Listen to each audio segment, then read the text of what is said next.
Хэсэг хугацааны дараа S класс ангийн удирдах багш Мизуха Юа болон Кусанагийн Матато нарыг ангийн бүх сурагчдад танилцууллаа. Тэрээр бусад сурагчид тэдэнтэй эвтэйхэн найзалж ойлголцно гэж найдаж байв. Удалгүй сурагчид асуулт асууж эхлэв. Чи үнэхээр чөтгөрийн ахлагчийг ялсан хүн мөн үү? Гэж тэд сонирхон асуув. Кусанаги тэр өдөржин асуултад хариулж өнгөрөөсөн бөгөөд бүр залхаж туйлджээ. Тэр өөрийн жинхэнэ хэн болохыг нуухыг хүссэн шалтгаан нь яг энэ гэдгийг санав. Гэтэл араас нь хин нэг нь дуудах сонсогдов. Тэр эргэж харвал өмнө нь аварч байсан охин нь зогсож байлаа.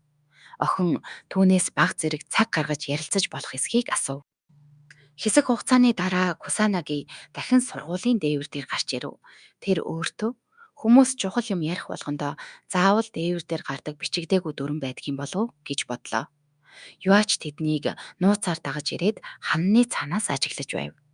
Тэр үнэндээ Кусанагитэй ганцаараа бэлтгэл хийхийг хүсэж байсан ч түүнийг өөр охинтой хамт байгааг хараад баг зэрэг атаархал төрөв. Тэр хоёр юу ярьж байгааг сонсох гэж оролдлоо. Охин Кусанагигаас "Чи намайг санаж байна уу?" гэж асуулаа. Гэвч Кусанаги санахгүй байгаагаа хэлв. Охин түүнд сануулав. Калемити болсон өдөр тулааны хичээлийн үеэр эд шидийн араатнууд довтолж тэр бараг амиа алдах шахсан гин. Тэр үед хин нэгэн хүчтэй эд шид ашиглан түүнийг аварсан бөгөөд тэр хүн Кусанаги байсан гэж боддог ажээ. Кусанаги эцэст нь санав. Охин талархалтайгаар "Миний амийг аварсанд баярлалаа" гэж хэллээ. Кусанаги зүгээр л "Би зүгээр л чадах зүйлээ хийсэн" гэж хариулав. Охин ичингүүрэн улайж "Чи үнэхээр гайхалтай" гэж хэлв. Юу аа, холоос чагнах гэж хичээсэн ч бараг юу ч сонсож чадсангүй. Гэтэл охин гинэт зориг гарган сэтгэлээ илчиллээ. "Би чамд хайртай. Надтай болцож болох уу?" гэж тэр хэлв. Юу аа, энэ үгийг сонсоод цочирдов. Кусанаги бараг гайхсанчгүй. Охин өөрийгөө онцгой сайн тал ихтэй хүн биш ч гэлээ хичээж чадна гэж хэлээд түүний найз бүсгүй болохыг хүсв. Кусанаги зөөлөн инээмсэглэж "Надад сэтгэлээ хэлсэнд баярлалаа" гэв. Охин баярлан инээмсэглэв. Гэвч Кусанаги дараа нь "Гэхдээ уучлаарай" гэж үргэлжлүүлэн хэлв. Охины инээмсэглэл тэр дороо алга болов. Кусанаги тайлбарлав. "Одоохондоо хэн нэгэнтэй болцох цаг надад алга. Би маш чухал зүйл хийх ёстой." Охин түүний шалтгааныг ойлгов. Тэр ахин инээмсэглэхийг оролцсон ч нүдэнд нь нулимс цээлэгнэнэ. "Чи надад шууд хэлсэнд баярлалаа" гэж хэлээд тэр бууж өгөхөөр шийдэв. Ингээд охин нулимстай нүдээр дээврээс бууж явлаа. Кусанаги ханны цаана нуугдаж байсан юат хандан "Одоо нуугдахаа болж гараад ир" гэж хэлв. Юа баригдсантаа ичингүүрэн инээмсэглэв. Тэр мангаа сайн нуусан гэж бодсон ч Кусанаги түүнийг амархан мэдсэн байлаа. Кусанаги "Чиний ман удирдлага үнэхээр муу байна. Ман чинь хаа сайгүй асгарч байна" гэж хэлв. Тэр юаг хоёр дахь удаага ингэж нууцаар чагнаж байхад нь барьж байгаа ажээ. Бүр "Чамд хүн чагнах хачин зуршил байдаг юм уу?" гэж тоглоомоор асуув. Юа ичингүүрэн "Би зүгээр л буруу цагт ирчихсэн. Чагнах гэсэнгүй" гэж хэллээ. Дараа нь тэр асуулаа. "Яагаад тийм хөөрхөн охиныг татгалцсан юм бэ?" Кусанаги "Одоохондоо би хинтээч болцохыг хүсэхгүй байна" гэж шулуухан хариулв. Юа үүнд гайхав. Харин Кусанаги дотроо "Бид насны хувьд хэтэрхий хол байна гэж бодож байлаа." Юа түүний болцох сонирхолгүй гэдгийг сонсоод яагаад ч юм сэтгэл нь тайвширч байгааг мэдрэв. Яагаад ингэж тайвширч байгаагаа өөрөө ч ойлгосонгүй. Кусанаги түүнд "Манга удирдах чадвараа сайн дасгал хий. Одоогийнх чинь үнэхээр муу байна" гэж зөвлөв. Юа үүнийг хүлээн зөвшөөрч "Би илүү их хичээнэ. Нэг өдөр чи намайг үнэлэх хэмжээнд хүрнэ" гэж шийдэмгий хэлв. Хүүхдүүд амттай хоолоо баяр хөөртэйгээр идэж байлаа. Гол дүрч бас хоолноос хамсаж үзээд ямар их амттайг нь мэдээд гайхав. Хамгийн сүүлд хизээ ингэж сайхан хоол идснээ санах гэж оролдох үед нүд нь бүр цэлэгнэв.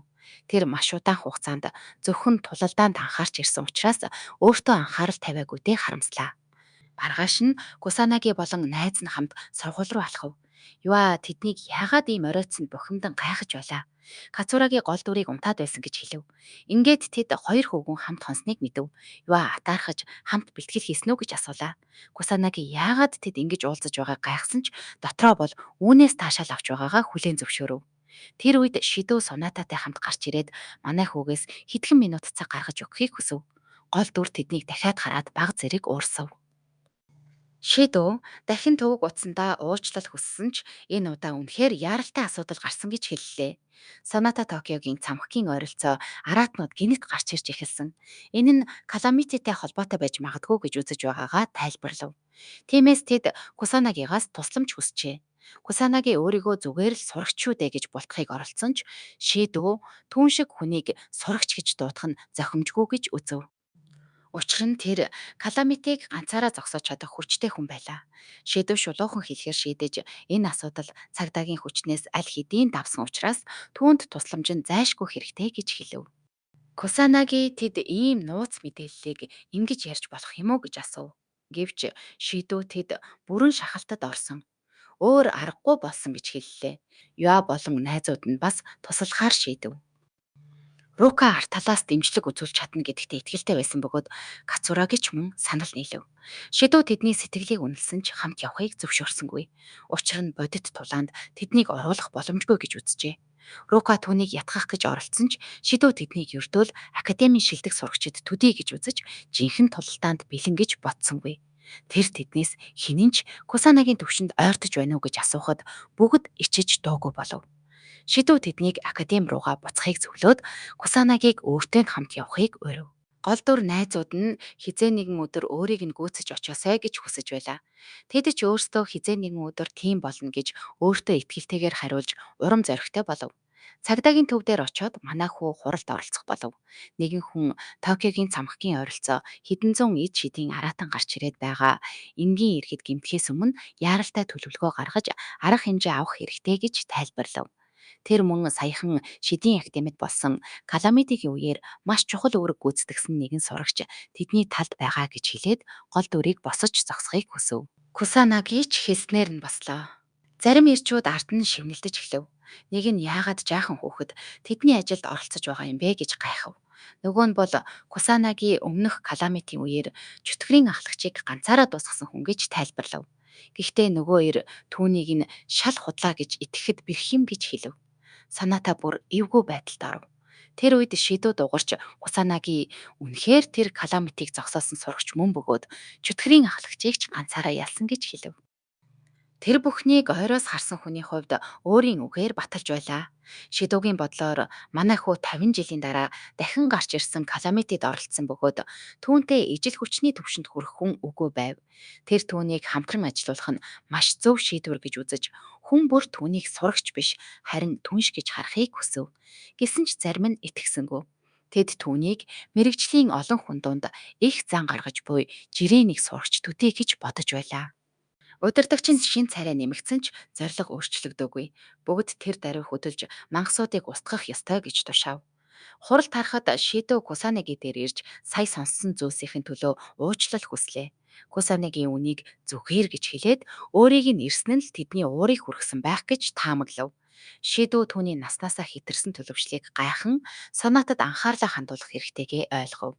Соната нулимс туслуулан тэр хүмүүсийг зогсоож чадаагүй дээ үнэхээр айсан гэж хэлв. Кусанаги хэдэн хүний хэлсэн үгийг тоохгүй, санаа зовох хэрэггүй гэж тайвшруулв. Соната инээмсэглээд түүнийг үнэхээр сайхан хүн юм гэж хэллээ. Тэд Токиогийн цамхаг руу явж байх замдаа Кусанаги одоогийн байлдааны хүч нь ойролцоогоор ямар байгаа талаар асуув. Цагдаа хариуд нь 80 шидтэн байгаа. Тэднээс цөөн хідэн л өндөр зэрэгтэй, бусд нь дунд зэрэгтэй гэж хэлв. Манай хүү дунд зэрэгтэй шидтнүүд 2 дугаар төвшний шид ашиглаж чаддаг. Өндөр зэрэгтэй нь 3 дугаар төвшин хүртэл хүрдэг гэдгийг мэдэж байв. Шидөө энэ нь маш өргөдөлтэй сонсогдож байгааг хүлээн зөвшөөрсөн ч Кусанаги бүхний дундаас хамгийн хүчтэй нь. Учир нь тэр 4-р түвшний нэгдмэл шид ашиглаж чаддаг гэж тайлбарлав. Кусанаги тэд ямар нэгэн төлөвлөгөө дагах уу гэж асуухад Шидөө сэтгэл гундуухан энэ бол цэвэр шидийн тулаан учраас нарийн төлөвлөгөө хэрэгжүүлэхэд хэцүү гэж хэлв. Тэд зөвхөн чөтгөрийн цэргүүд эд шидийн араатнуудтай л толбол амархан ялж чадна. Харин чөтгөрийн ахлагчаас дээш түвшний дайсантай тулбал өндөр оюун ухаан асар их хүчтэй байдаг учраас зохих төлөвлөгөө эсрэг арга хэмжээ шаардлагатай болно гэж тэр үзэж байв. Тэр ийм шулуун төлөвлөгөөг байлдааны стратеги гэж нэрлэхэд ч эргэлзэж байлаа. Кусанаги одоо хүртэл мангасуудтай тэмцэх тусгай тоног төхөөрөмж огт олж хараагүй гэдгээ хэлв. Тэр цагтаа тэдэнд шид болон араатнуудын эсрэг бүрэн давуу зүйл огт байхгүй. Тиймээс тулалдаанд орохдоо зүгээр л хөдөлгөөнд цаад болохгүй хувцас эсвэл костюм өмсдөг гэж тайлбарлав. Гол дүр өмнө нь араатны эсрэг тоног төхөөрөмж байсан шүү дээ гэж санав. Гэтэл шидүү одоо тийм юм бараг үлдээгүй, маш ховор болсон. Тийм тоноглолыг зөвхөн язгууртан шидтнүүд л эзэмшдэг гэж хэлв. Кусанаги энэ мэдээг сонсоод маш их цочирдов. Түүний үед ийм шидэт хэрэгсэл маш түгээмэл байсан юм. Инх тайван цаг үеэс болж шидэтгэнүүдийн хэрэглээ буурсан байж болох ч ийм хэмжээнд хүртэл өөрчлөгдөн гэдэг үнэхээр хэтэрхий гэж тэр бодлоо. Шидүү түүний царайг анхааралтай ажиглан яг юу бодож байгааг нь таахыг оролдож байв. Эцэст нь тэд Токиогийн цамхаг дээр хурч ирэв. Кусанаги тэнд Каламити одоогоор болоогүй ч гарч ирж буй мангасуудын тоо хэвийн бус байгааг мэдэв. Яг юу болоод байгааг тэр гайхаж байлаа. Өмнө нь муулж байсан цагдаа нарч энэ их тоог хараад цочров. Учир нь тайланд ийм зүйл огт бичигдээгүй байлаа. Тэд мангасуудын дундаас чөтгөрийн ахлагчийг олж харангуйтаа бүрэн цөхөрч энэ асуудал гарцаагүй тусгай байгуулга эсвэл язгууртан шийдтнүүдийн түвшнийх байна гэж үзв. Шидүү тэдэнд аль хэдийн нөөц хүч дуудсан ч удах байх. Учир нь араатны тоо улам өсөж, хууль бус шидтнүүдийн үйл ажиллагаа өмнөхөөсөө ч ихссэн тул бусад байгууллагуудын ачаалал хэтэрсэн гэж тайлбарлав. Цагдаа нар ийм хүчтэй мангасуудтай өөрсдөө тулгархаас өөр зам үнэхээр байхгүй юу гэж асуув. Шидүү өөр сонголтгүй болсон тул бардам зангаа залгиж гол дүрээс тусламж хүсв. Тэр үнийг ялж чадах уу гэж асуухад манай хүү эргээр хариулв. Өмнө нь муулж байсан нөхөд түүнд эргэлзэж ийм олон мангасын эсрэг нэг жаал ялна гэдэгт итгэж чадсангүй. Гэтэл Кусанаги ямар нэгэн хачирхалтай зүйлийг анзаарав. Бусд нь түүний юуг хэлээд байгааг ойлгохгүй байсан ч гинэд мангасууд илүү итгэвчиж тэнгэр өнгөө өрчилж улаан болов. Санаата болон бусад цагдаа нар каламити эхлэх гэж байгааг ойлгов. Шидүү цагдаагийн төвөөс бүх салбар постуудад мэдэгдэл дамжуулж Япон даяар каламити гарсан болохыг зарлав.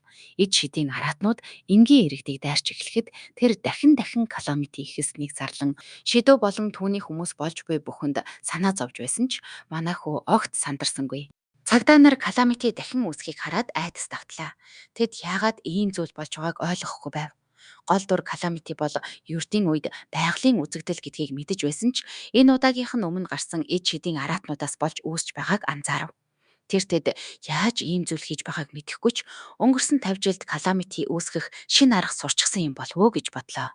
Шидүүгийн хүмүүс нөөц хүчгүйгээр ийм ялагдах тулаанд орж болохгүй. Эхлээд хүчээ дахин зохион байгуулах хэрэгтэй гэж хэлв. Гэвч каламити хөдөлж эхэлж араатнууд энгийн ирэхэд ихтэй хотын хэсэг рүү чиглэн хөдлөлөө. Хэн нэгэн цагдаа нар үнэхээр өрөвдөлтөй болжээ гэж шоглов. Энэ нь явахыг хүсэхгүй байгаа нэгнийг уурлуулж тэр зүгээр л ийм олон ич шидийн араатны эсрэг ялж чадахгүй гэдгээ шулуухан хэлв. Тэр мөчөд Кусанаги бид заавал ялна гэж хэлээд барилгын дээрээс өсрөв.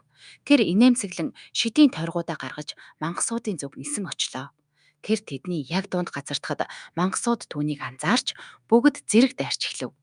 Цагдаа нар түүнийг хурдан зүгтаахгүй бол амь насаа алдна гэж хашгирлаа. Гэтэл Кусанаги 3 дугаар төвшний салхин зүсэгч шидэг ашиглаж бүх хүнийг хэлэх үггүй болгов.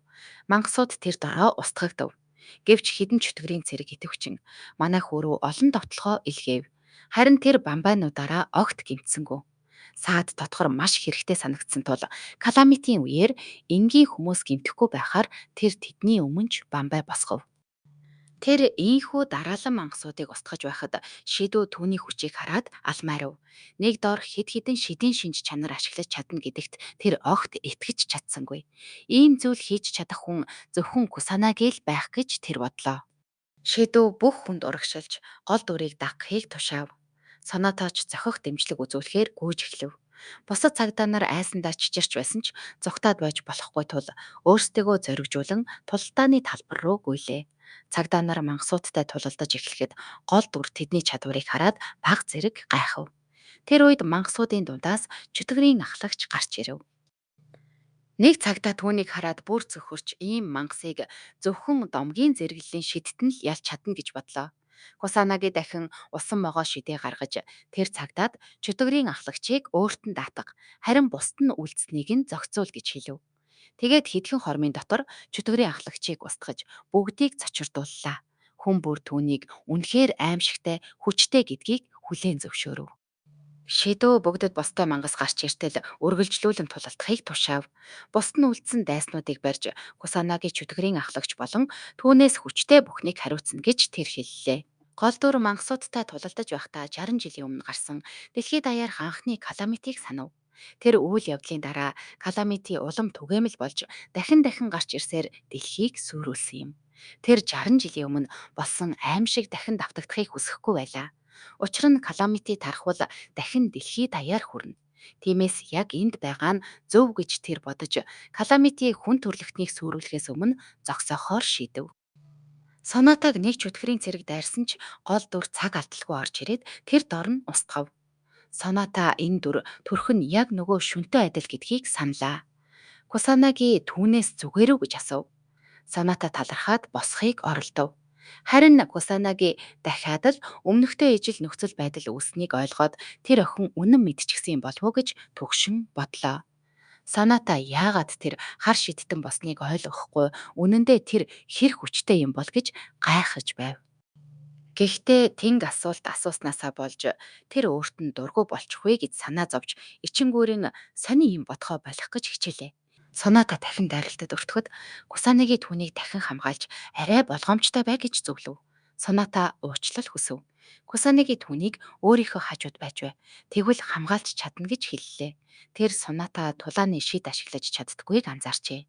Соната дахин ичингүүр унлайж түүний үгийг дагав. Тэгээд үнэхээр сурагч мөн үү? Яриа нь өөрөөс нь илүү насанд хүрсэн хүн шиг сонсогдож байна гэж бодлоо. Гинт бүх цагдаа шидтнүүд аимшигтай дарамт мэдрэв. Тэд айсандаа чичирч юу болоод байгааг ойлгосонгүй. Тэр үед гэрлийн дундаас нэгэн мангас гарч ирэв. Шидүү хармагцаа энэ нь чөтгөрийн ахлагчийн дид төрөл зүйл гэдгийг танилаа. Яагаад ийм өндөр төрлийн чөтгөрийн ахлагч яг одоо гарч ирж байгаа юм бэ гэж тэр гайхав. Цагдаа нар ялалт боломжгүй болсныг ойлгов. Ийм хүчтэй мангасыг язгууртан шидтнүүд ч бараг ялж чадахгүй байх гэж тэд бодлоо. Кусанаги ураг шалхав. Бусд нь түүнийг зогсоохыг оролдсон. Учир нь тэр хичнээн хүчтэй байсан ч ийм дайсныг ялна гэдэгт тэд итгэсэнгүй. Харин Кусанаги би ялна гэж л хэлв. Соната түүний ялалтын төлөө дотроо залбирч эхлэв. Шидүү түүнийг язгууртан шидтнүүдтэй дүүх хүчтэй гэдгийг мэдэж байсан тул дэд төрөл зүйлийн эсрэгч ялж магадгүй гэж боджээ.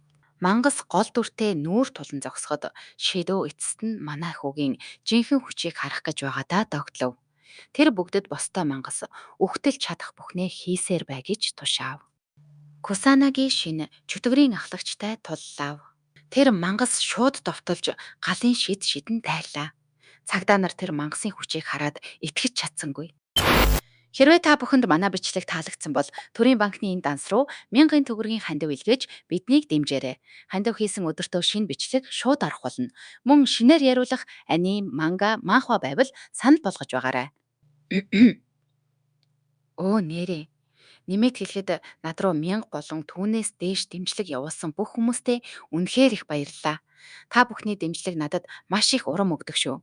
Бүгдэнд нь зүрх.